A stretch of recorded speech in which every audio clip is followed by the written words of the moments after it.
चलिए देखिए, अब जिज्ञासु, ये जिज्ञासु देखिए, जिज्ञासु कब कौन होगा, जब आप विज्ञान, जब द्वापर युगीन हो गए, यानी जब प्यास जगेगी।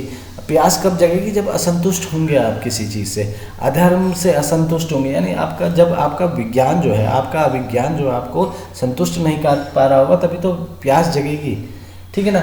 अब इसका अभी का उदाहरण, जो अभी समय काल का उदाहरण है कि आपके एक केमिस्ट ने, जो दंपति थे, एक केमिस्ट और उनकी पत्नी जो मैथ्स की प्रोफेसर थी, उन्होंने अपनी बेटियों को सिर्फ इसलिए हत्या कर दी कि वो सचिव पाना चाहता था। तो कोई, ये मतलब कि कहाँ लेके जा रहा है आपका विज्ञान, उन्हें कहाँ लेके गया है।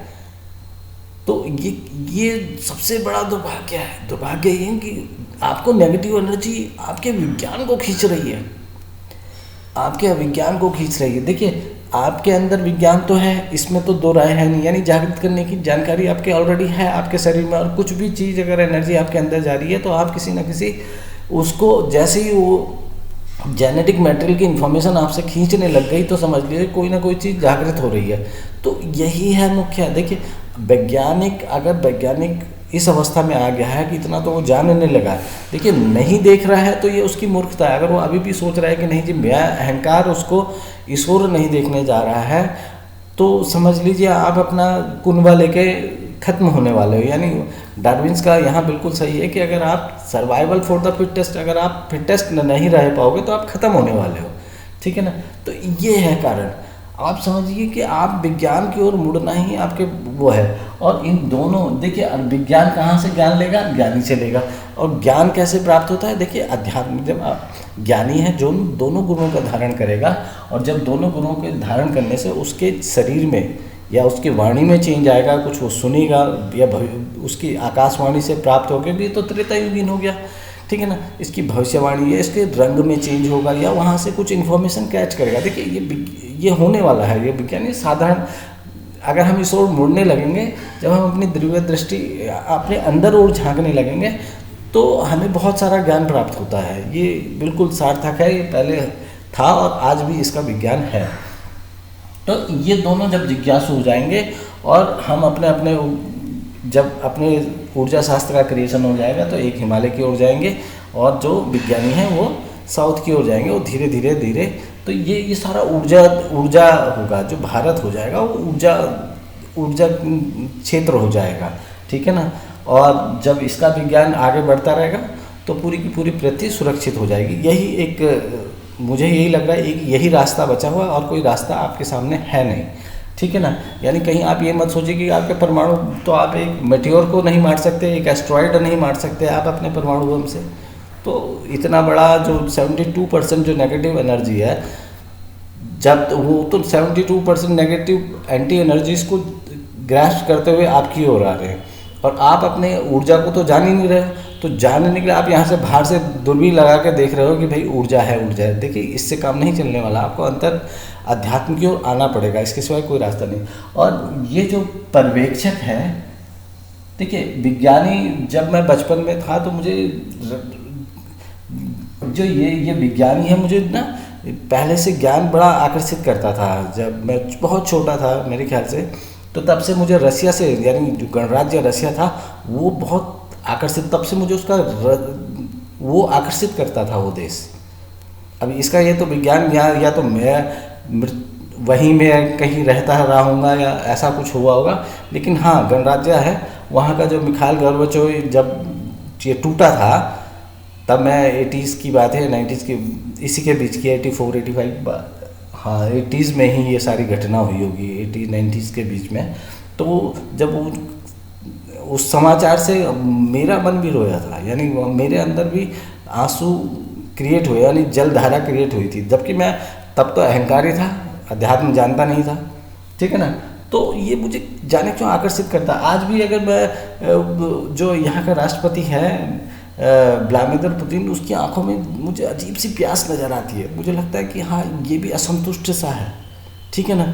तो इसके अंदर विज्ञान की प्यास है, अति विज्ञान की प्यास है, ऐसा मुझे लगता है। अब ये भी मतलब विज्ञान जानना चाहता है, क्योंकि अब भाई आप किसी साउंड एनर्जी भी से भी चल के मार दो, किसी को भी मार दो, तो आप तो पृथ्वी का ही नाश करने वाले हो। और आपस में ही तो मरोगे। आपस में मरने का मतलब यार मानव मानव का दुश्मन हो जाए तो ये तो कोई ये नहीं है, तो आप तो कीड़े मकोड़ों से भी बदतर हो। आप ईश्वरीय गुण तो कहीं धारण ही नहीं करते हो। तो आप ये सोचिए, आपको जिज्ञासु होना पड़ेगा, विज्ञान को धर्म की ओर देखना पड़ेगा, ठीक है ना। इसके सिवाय कोई और रास्ता नहीं है। अध्यात्म की ओर जब देखेगा तभी वो नई नई ऊर्जाओं को जान सकेगा, वो क्वारंटाइन करने की विद्या सीख सकेगा, वो काइनेटिक एनर्जी का कन्वर्जन पोटेंशियल एनर्जी में और इस तरह के इस रिएक्शन को चला सकता है, यानी एक चक्र बनाने में सक्षम हो जाएगा, ठीक है ना। आप रथ का निर्माण करेंगे जो हवा की गति से चल सकता है, बिल्कुल जीव का ही उपयोग करके, ठीक है ना। ये सब हो सकता है और बहुत आसान हो जब बैठेंगे। तो जब आप इतना अज्ञान से इतना सब कुछ क्रिएट कर सकते हो ऐसो आराम, तो विज्ञान से आप बहुत कुछ क्रिएट कर सकते हो। बस आपको देखने की ज़रूरत है, अपने दिव्य दृष्टि, आपको अध्यात्म की ओर देखने की ज़रूरत है। यानी अगर विज्ञान अध्यात्म की ओर देखने लग जाएगा विज्ञानी, तो सब कुछ क्रिएट है। हम बाहरी ऊर्जा से, क्योंकि आज नहीं तो कल ये चीज़ें समक्ष आने वाली है और बहुत जल्दी आने वाली है, ठीक है ना। अगर आप इस ओर नहीं मुड़ोगे तो आप खत्म कर दोगे जो मानव सभ्यता है वो कभी रहेगी नहीं। यानी सर्वाइवल फॉर द फिटेस्ट जो डार्विन्स ने दिया है ना, वो इसी समय के लिए दिया है, ठीक। तो ये देखिए, अब यहाँ जो एक पर्यवेक्षक है, यानी पर्यवेक्षक कौन, जो हमारा इनसे संवाद करवा सके, ये स्पेशल प्रार्थना उसके लिए है, ठीक है ना। ये सारे वीडियो सिर्फ उसी के लिए बनाए गए हैं, जाकि मेरा मिलन वो करवा सके। तो पर्यवेक्षक बनने के लिए देखिए आपको पत्रकारिता का धर्म जानना पड़ेगा, और पत्रकारिता का धर्म संजय से अच्छा कोई नहीं बता सकता है, ठीक है ना। उसने धृतराष्ट्र के सारे पुत्रों का वर्णन उसे ऐसे सुनाया, उसके मृत्यु का वृत्तांत, कि जैसे कि कुछ हुआ ही ना, भावना शून्य हो गए। तो पर्यवेक्षक जो है वो जो मुझे जानना चाहे और मेरी भावनाएं इन तक पहुंचा सके, तो वो मेरा दुनिया का सबसे बड़ा, उसको मैं मतलब देखिए, धन तो मैं कमा नहीं सक रहा हूँ, ना धन के प्रति मेरी इंटरेस्ट है, इच्छा किसी भी प्रकार की है। और क्योंकि ऊर्जा शास्त्र में कहीं अर्थ का तो कोई वो ही नहीं होता है, तो अर्थशास्त्र और ऊर्जा शास्त्र में समांतर है, बिल्कुल अलग है, दोनों अलग अलग हैं। तो ये से कुछ तो नहीं दे पाएंगे, लेकिन हाँ एक आशीर्वाद, जो एक कहते हैं क्या, एक शांति, जो अंगूठी है ना, सीता जी की अंगूठी का रहस्य नहीं जानते होंगे। जब केवट ने पार कराई तो वैतरणी, एक तरफ से ये भी मुझे वैतरणी ही पार कराएंगे, कि मेरे को एक तरफ से वहाँ मिला देंगे, तो ये वैतरणी ही पार हो गई, ठीक है ना। ये मेरे को जो ये भव सागर है हो गया, तो मैं संन्यास की ओर जाने की क्षमता रख सकूँगा, ठीक। तो ये जो पर्यवेक्षक है, जो ये भूमिका निभाते, तो मैं उसका बहुत धन्यवाद स्वरूप उसको क्या देने वाला हूँ, सत्य की अंगूठी। इस अंगूठी का मतलब, जो सीता की जो अंगूठी है ना, बड़ी काम की है। यानी जब कंसंट्रेशन आप करो किसी ध्यान में, और ध्यान जब करोगे तो एक ऑरा क्रिएट होता है, उसे रिंग कहते हैं, ठीक है ना। इसमें क्या है, शांति क्रिएट होती है। मतलब जब दुख हो तो भी आपको अगर शांति अनुभूति हो रही है तो दुख का पता ही नहीं चलेगा। यही जो रिंग है, यानी कंसंट्रेशन। जब आप विचित्र स्थिति में हो, मतलब दुख की स्थिति में हो और दुख का ही अनुभव ना होने लगे, तो इसको रिंग कहते हैं। यानी ये शांति की ओर ले जाता है, यानी ये फिर जीरो काल की ओर, यानी जीरो काल का ज्ञान जो है इस रिंग में रहता है। तो ये ज्ञान, इसका ज्ञान मतलब इस ज्ञान को हम देंगे, ठीक है ना, ये धन्यवाद स्वरूप देंगे, ठीक है। अब देखिए, और तो मुझ में ऐसा लगता भी नहीं है, तो एक ही अगर मेरे विचारों से आकर्षित हो जाए, मेरे वीडियोस में समझ में आ जाए, जो मुझे इस ओर ऊर्जा शास्त्र की ओर मेरे को जाने में मदद कर दे, तो उसका तो धन्यवाद देना ही पड़ेगा।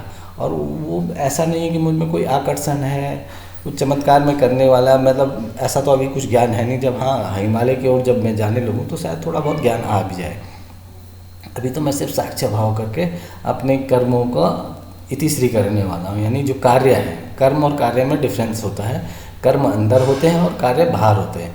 कार्य पावर का डिनोट करता है, कर्म आपको ऊर्जा को डिनोशन करता है, क्योंकि स्वतः ही होते रहते हैं। इसमें पता ही नहीं चलता आपको कि अंदर आपके ऑक्सीडेशन भी हो रहा है, रिडक्शन भी हो रहा है, डाइजेशन भी हो रहा है, सब कुछ हो रहा है, लेकिन अहंकार नहीं होता है जब अंदर कर्म होता है। लेकिन बाहर जब कार्य करते हो तो अहंकार जन्म ले लेता है, क्योंकि आपको लगता है कि आप सब कुछ कर रहे हो, जबकि ऐसा नहीं होता है। जो आपके लिए बना है वो बना ही है, ठीक है ना। तो ये सारी चीज़ें हैं, और इसमें अगर पर्यवेक्षक को कोई किसी को मेरे विचार और मेरी मदद कर दे कोई इन तक पहुंचने के लिए, तो उसका वास्तव में बहुत धन्यवाद होगा। कि और कुछ मुझ पे कोई ऐसा आकर्षण नहीं है, ना तो मैं कम्युनिकेशन स्किल मेरा बहुत अच्छा है, ना ही मेरा कुछ भी अच्छा है। साधारण आदमी हूँ, अपनी साधारण तरीके से अपनी बात रख दी है। अब कोई वास्तव में जिज्ञासु, तो हम अपने ज्ञान का, ऊर्जा का उत्सर्जन करके ऊर्जा शास्त्र का निर्माण करने में अगर कुछ सहयोग कर सकें, ताकि आने वाली मुसीबतों से हम मानव समाज को बचा सकें, तो बहुत बहुत